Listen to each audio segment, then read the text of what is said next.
Ողջույն հարգելիները, շնորհակալություն եմ հայտնում, որ միացաք մեզ մեր շաբաթօրյա Աստվածաշունչի սերտողությանը։ Այս շաբաթ մենք շարունակում ենք մեր սերտողությունը նոր կտակարանից նամակ Հռոմեացիներին։ Ուսումնասիրելու ենք մենք 5-րդ գլուխը 1-ից 5 համարները։ Եվ այս շաբաթվա սերտողությունը վերնագրել ենք հաշտություն եւ խաղաղություն Աստծո հետ։ Սա առաջի մասն է երկու մասից բաղկացած սերտողության այս նյութի վերաբերյալ։ Եկեք ուրեմն մի պահ մեր գլուխները խոնարհենք, աղոթենք ու անցնենք մեր սերտողությանը։ Տեր Հիսուս, մենք շնորհակալ ենք այս հնարավորության համար, շնորհակալ ենք, որ մեզ տվել ես տեխնոլոգիա եւ տվել ես հնարավորություններ դիջիտալ միջոցներով քո խոսքը սերտելու եւ փոխանցելու բոլոր մեր ունկնդիրներին եւ դիտողներին, որպեսզի լսեն, դիտեն եւ սովորեն ու աշակերտվեն Աստծո խոսքով։ Աղոթում ենք Հիսուս, մեզ բոլորիս դու օրհնես, զորացնես եւ օգնես, որ այս խոսքերը Տեր հասնեն ում որ պետքա եւ նրանք էլ Տեր լսեն, սովորեն, աշակերտվեն ու ապաշխարեն, ընդունեն քեզ Հիսուս որպես Տեր եւ Փրկիչ։ Աղոթում եմ այս ամենը քո սուրբ անունով Հիսուս, ամեն։ Հարգելիներս, ինչպես միշտ, մենք քաջալերում ենք բոլորին, որ այս խոսքերը լսելու պես, դիտելու պես, ամբողջությամբ իհարկե ուսումնասիրեք եւ փոխանցեք ձեր մտերիմներին։ Դուք էլ ձեր ավետարանության պարտականությունը կատարեք։ Ուրեմն հարգելիներս, շարունակում ենք մեր սերտողությունները եւ եթե մեզ հետևում եք նամակ Հռոմեացիներին ուսումնասիրության մեջ, գիտեք, որ նամակ Հռոմեացիներինը գրված է Պողոս առաքյալի կողմից։ Իհարկե մենք հավատում ենք, որ Աստծո խոսքը Սուրբ Հոգին է, որ ներշնչել է եւ ուղղակի օգտագործել է հեղինակներին, որպեսզի գրվի խոսքը եւ Աստծուց է իհարկե, բայց նկատի ունենք Պողոս առաքյալը սովորեցնում է մեզ այս նամակի մեջ, որ փրկությունը ձրի է, փրկությունը շնորհով է, գործերով, աշխատանքներով չի, եւ ոչ մի բան մենք չենք կարող անել եւ մեր արժանինքներով չի, որ մենք փրկված ենք։ Ուրեմն այս գաղափարը Պողոս առաքյալը գլուխ առ գլուխ ավելի զորացնում է եւ մի գաղափարը մյուս գաղափարի վրա հաստատելով կառուցում է այս գաղափարը, այս միտքը։ Առաջի կետը արդարացած ենք եւ խաղաղություն ունենք։ 1-ից 2 համարները կարդանք ու ուսումնասիրենք Պողոս առաքյալի գրածները։ Մենք հավատով արդարացած լինելով Աստծո հետ խաղաղություն ունենք մեր Տեր Հիսուս Քրիստոսի միջոցով։ Նրա միջոցով հավատով ընդունել ենք այս շնորհը, որի մեջ մտել ենք ու կանք եւ պարծենում ենք Աստծո փառքի հույսով։ Ուրեմն սա ինչ է նշանակում, որ տրամաբանական շարանը մեզ սովորեցնում է, որ հավատով արդարանում ենք եւ արդարացած մարդն էլ Հիսուսով երկնավոր Հոր հետ խաղաղություն է հաստատում։ Համերաշխություն եւ խաղաղություն է հաստատում։ Շնորհը արժանինքների հիման վրա չի։ Ինչ երջանիկ ու օրհնված ենք, որ գործերով փրկված չենք։ Ոչ մեկս գործերով չենք կարող փրկվել, այլ Աստծո տված այս հնարքը, որ անվճար է ու ոչ արժանինքների վրա հիմնված, այսինքն գործերի վրա հիմնված չի։ Հետևաբար նոր ուխտը շնորհի ժամանակաշրջանը մենք մտնում ենք Տիրոջ խաղաղության եւ հաշտության մեջ, որովհետեւ վերականգնվում է մեր հարաբերությունը երկնավոր Հոր հետ։ Ինչպես որ գիտեք բոլորդ, հույսով եմ, որ առաջին մեղքը, որ կատարվեց Էդեմի պարտեզում, մեր ու մեր Աստծո միջև սեպ խրվեց, բաժանվեցինք մենք մեր Աստծուց ու Հիսուսի միջոցով առաջացավ այն կամուրջը, որ մեզ բերեց հաշտության մեր երկնավոր հոր հետ։ Ուրեմն փրկությունն ունենք Հիսուսի սուրբ այրունով, Աստծու միջոցով, եւ դրանով էլ մենք ոչ միայն փրկվում ենք կամ փրկված ենք եւ արդարացած, միտքը դա է, այլ նաեւ մենք հաշտվել ենք մեր երկնավոր հոր հետ։ Անցնենք երկրորդ կետին։ Ուրեմն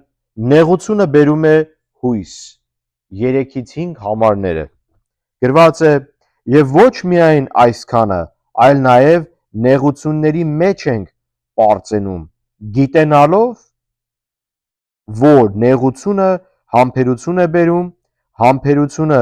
փորձառություն, փորձառությունը հույս, իսկ հույսը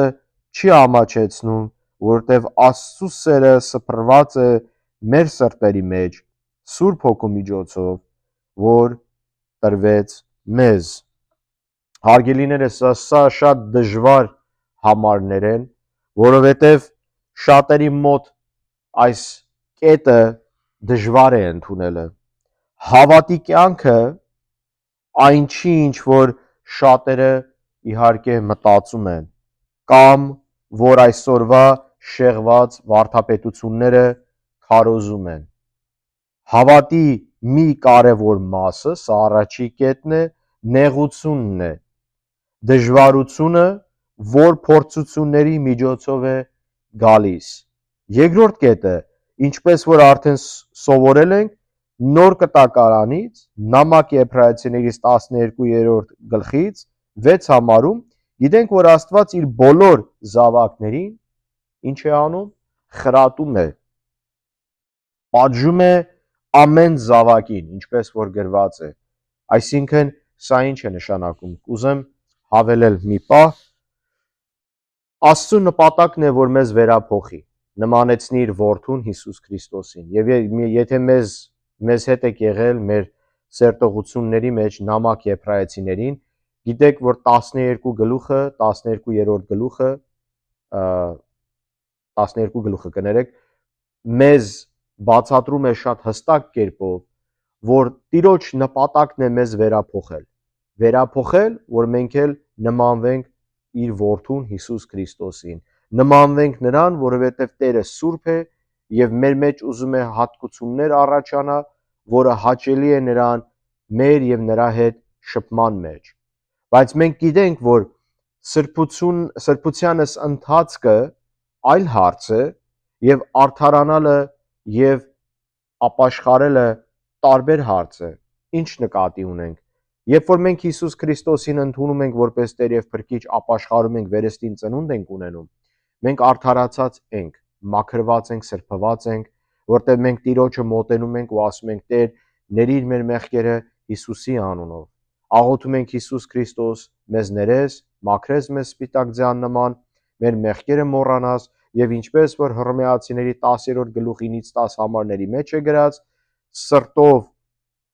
մենք հավատում ենք, որ արդարանանք, ինչպես որ Աբրահամի օրինակներ, որ հավատով է նա արդարացած, իսկ բերանով խոստովանում ենք դավանելու եւ փրկության համար։ Ուրեմն,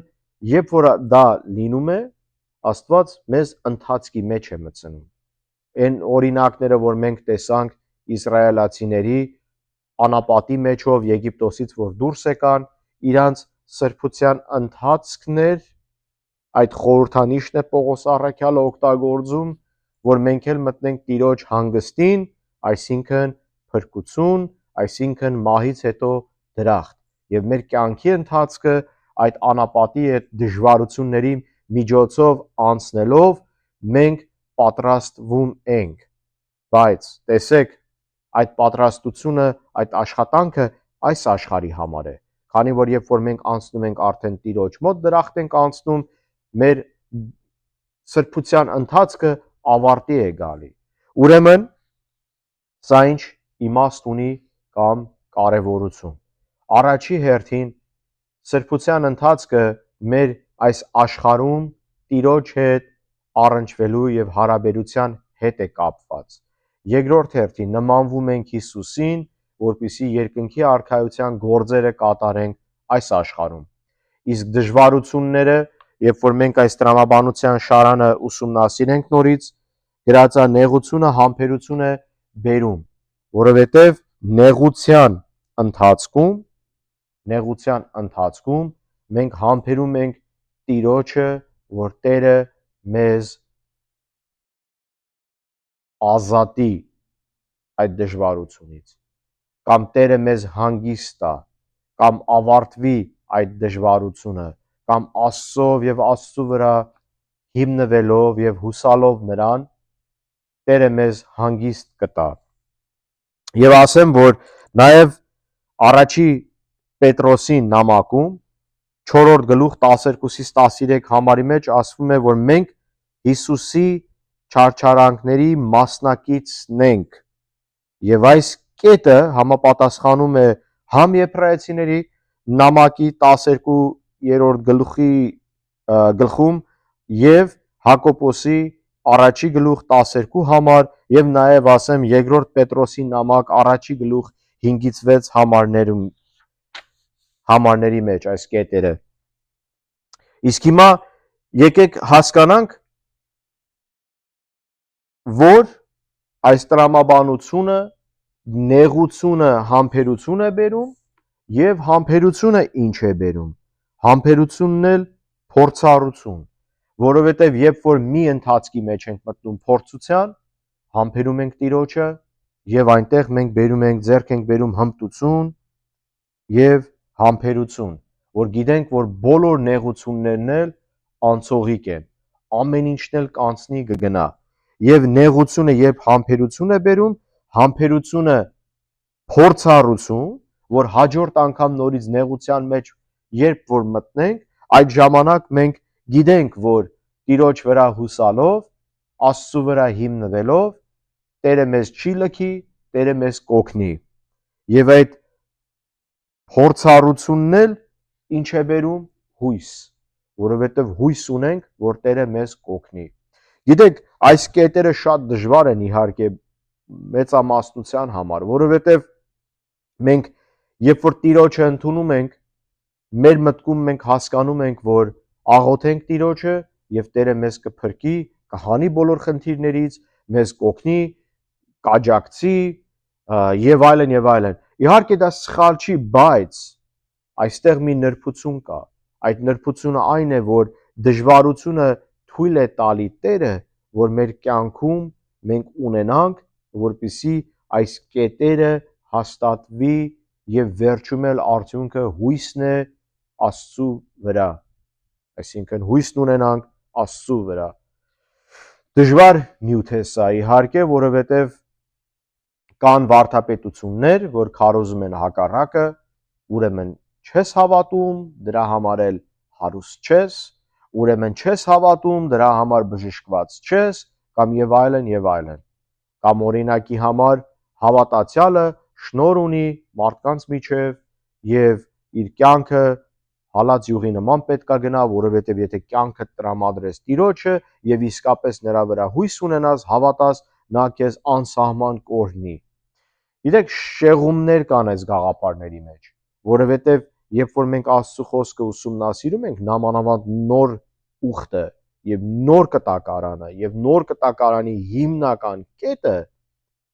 մենք հասկանում ենք, որ չարչարանքը, դժվարությունը քրիստոնյայի կյանքի մասն է, կարելի է ասել զգալի մեծ մասն է, որովհետև երբ որ մենք Տիրոջը ընդունում ենք, հաստորեն համ սատանեն եւ իր իշխանությունն է մեզ թշնամի դառնում եւ մարդիկ, որովհետև մարդուն հաճելի չի, երբ որ ասում ես դու մեղավոր ես եւ դժոխք ես գնալու, եթե Հիսուս Քրիստոսին չընդունես։ Ամեն մեկին թվում է, որ ինքը արդար է, ամեն մեկին թվում է, որ ինքը ազնիվ է, մաքուր է եւ պետքություն չունի, ինչ որ մեկը գա մատով ցույց տա կամ թափ տա մատը նրա վրա, այս հասկացողությամբ, որ նա մեղավոր է եւ փրկության պետքություն ունի, քանի որ մարդ հպարտ է եւ իր հպարտությունն է իր տունը քանդելու։ Ասում է կործանումից առաջ հպարտությունն է գալի, ուրեմն սա է խնդիրը։ Եվ հավատացյալի համար էլ դժվար է, որովհետև դժվարության մեջ, նեղության մեջ, հալածանքի մեջ հարց է առաջանում՝ ուր է Աստված։ Եվ այդ բնական եւ նորմալ զգացմունք է, որովհետեւ բոլորս էլ Տիրոջը հավատալով ենք մենք Տիրոջը գալու ասում Տեր մեզ փրկի եւ աղոթում ենք եւ աղաչում ենք Տիրոջը, ասում ենք Տեր մեզ հնարավորություն տուր։ Եվ երբ որ տեսնում ենք հակառակն է լինում, պարզ է որ միտք է առաջանում, բա ուր է Աստված։ Բայց կարևոր կետը այն է, որ այս դժվարությունները պատճառ ունեն։ Եվ այս դժվարությունները այն չի, որ Տերը մեզ լքել է։ Տերը մեզ չի լքել, այլ այս դժվարությունները բերում է ինչ։ Բերում է համբերություն, համբերությունը փորձություն, իսկ փորձությունն էլ հույս, որ հույսը մեր Տեր Հիսուս Քրիստոսն է։ Ուրեմն սա է մեր համար կարևորագույն կետը, որ հավատալով նրան մենք արդարացած ենք, փրկված ենք, ապաշխարության ենք գալի վերստին ծնունդով եւ մենք դառնում ենք Տիրոջը եւ ընթացքի մեջ ենք մտնում։ Եվ մյուս կետը 5-րդ համարի մեջ որ գրած է, իսկ հույսը չի ամաչեցնում, որովհետեւ Աստծո սերը սփռված է մեր սրտերի մեջ